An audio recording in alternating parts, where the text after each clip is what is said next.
muka mama nakoyoka na radio sesango nayoki asala kombo nzale kasi nakomituna soki asolo mato eyoki nakomi zoba nakomi zoba nakomi zoba nakomi zoba nalata pantalon na mekasimisi nabima libanda nakota na ndako radio eleli lisusu nayoki babenginga molimo ekei asolo babenginga nakomi zoba nakomi zoba. Qui est très engagé dans la défense de son pays, le Congo. Bon, peut-être qu'il a le sang d'un autre révolutionnaire, Patrice Emery Lumumba.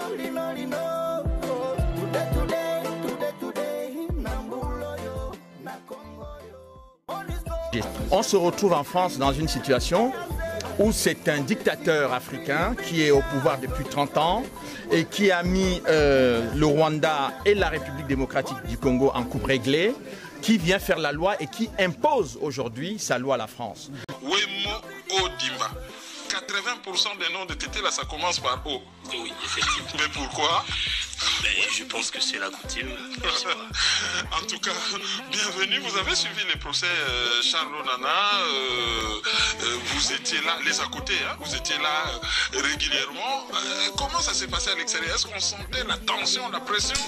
Il y avait combien de camps? Parce qu'on voyait beaucoup plus ce que vous relayez, mais on ne voyait pas ce qu'il y avait en face, ceux qui soutenaient les camps de ceux qui ont déposé plainte contre Charles Onana. Merci beaucoup, Monsieur Maïzo. Premièrement, je tiens d'abord à remercier la communauté congolaise ou la diaspora congolaise qui ont vraiment soutenu Charles Onana, parce que sincèrement, le combat de Charles Onana ou tout ce qui subit aujourd'hui Charles Onana, ça n'a rien à voir avec sa propre vie. Mais étant qu'humaniste, je pense, à mon humble avis, il s'est donné pour dénoncer un génocide caché. Au XXIe siècle, il y a un génocide, ça fait plus de 30 ans malheureusement, qu'on tue le peuple congolais sous silence de la communauté internationale. Mais il y a un citoyen du monde, camerounais de son origine, qui écrit des livres pour dénoncer le massacre en République démocratique du Congo. Voilà pourquoi je tiens d'abord à remercier ces grands hommes et aussi à remercier Maître Héritier, qui est le seul Congolais qui a été dans la liste de témoins pour témoigner en faveur de Charles Onana. Mais malheureusement, nous avons perdu le procès. Pourquoi je dis que nous avons perdu le procès? Parce que le fait de s'attaquer à Charles Onana, c'est attaquer le peuple congolais. Parce qu'ils ne veulent pas que le peuple ou que la vérité éclate aux yeux du monde de ce qui se passe en République démocratique du Congo. Il y a un génocide. Les femmes sont violées, parce que vous le savez très bien. On ne peut pas cacher parce que nous avons un prix Nobel de la paix qui répare les femmes violées en République démocratique du Congo par l'oligarchie Tutsi de Paul Kagame et de Yoweri Museveni. Donc par conséquent, nous devons dire que oui, l'impunité est généralisée. Même la communauté internationale qui est malheureusement aujourd'hui en train de donner des leçons de morale aux autres, disant la paix et tout ça, mais malheureusement, ils sont complices d'un génocide. Bon, comme vous avez parlé aussi des acteurs politiques congolais, on doit dénoncer le Rwanda qui organise ces génocides derrière son armée du M23 déguisée avec M. Corneille Nangaa, mais nous devons aussi dénoncer les acteurs intérieurs. Ça veut dire les hommes politiques. Vous avez très bien dit, M. Kerwin, qu'au Congo, nous n'avons pas de problème de tests. Nous avons un problème des hommes. Pourquoi? Parce que ces hommes ne veulent pas respecter les tests.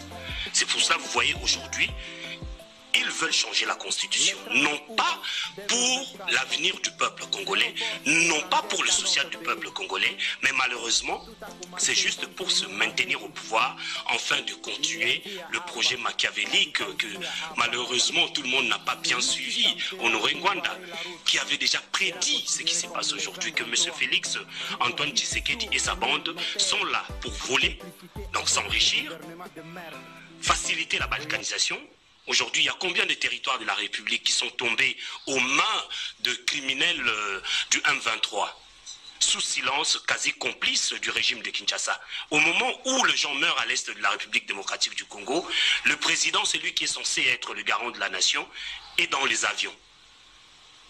Qui va protéger le peuple? Voilà pourquoi nous venons faire appel aujourd'hui. J'ai aimé beaucoup votre présentation par rapport à mon engagement. Aujourd'hui, je pense que tout Congolais doit comprendre que nous chantons toujours dans notre hymne national que nous peuplerons ton sol et nous assurerons ta grandeur.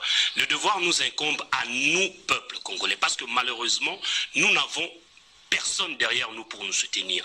Les politiciens sont malheureusement dans cette stratégie de déstabiliser notre pays. Or que le Congo appartient à 100 millions de Congolais. Et ce que je constate est que depuis 1960, le peuple congolais est victime d'une escroquerie familiale. Il y a quelques familles qui prennent en otage 100 millions de Congolais pour leurs propres intérêts. Voilà pourquoi je viens faire appel, comme vous l'avez dit. Je suis toujours dans la rue, je suis toujours là où le Congo m'appelle avec tout ce que je peux amener, les mots, la parole. Mais ce combat ne peut pas être mené seul. Nous avons besoin de toutes les femmes, les hommes, de sortir. Partout où nous sommes, comme Laurent Désiré Kabila nous avait dit, le peuple congolais doit tenir des armes. Il est temps que le peuple congolais comprenne que c'est le moment de nous lever. Si on ne se lève pas aujourd'hui, le pays est parti. Voilà pourquoi je remercie d'abord le grand travail abattu par Maître Ritiamoul et tous les autres Congolais de la résistance et tous les autres Congolais qui travaillent dans l'ombre.